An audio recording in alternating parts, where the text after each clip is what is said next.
Good morning everyone. आज चलतु जीवा काकेदा मीनार जोटा कि कटक भुवनेश्वर रोड रे ही पड़े। तो मत बहुत दिन है इच्छा होता बिरीयानी खावाई आ प्रायतः मतलब 4 to 5 मंथ ही बिरीयानी खाइनी। तो से लगे मुझे पहुँची गली काकेदा मीनार। तो तापर बाहर टे फोटोज वीडियोस क्लिक करके मगे बिरीयानी को छास। तो बिरीयानी जो बास्ना आसला वाओ कि टेस्टी आ बहुत बड़ा टेस्टी भी थी। मुझे फास्ट छास भी नहीं टे बिरीयानी खाई नहीं पुणी अगेन छास भी नहीं बहुत बढ़िया थी। मत काकेदा मीनार सब खाଇବା भल लगे।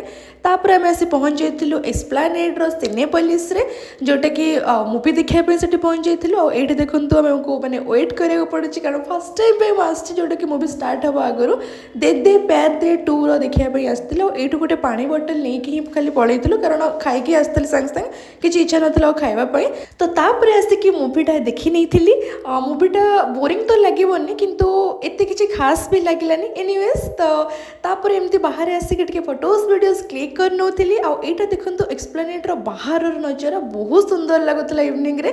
तो तापर आस्ते आसला बेलू रोटी आ मिक्स वेज किଣିकी नहीं आसती।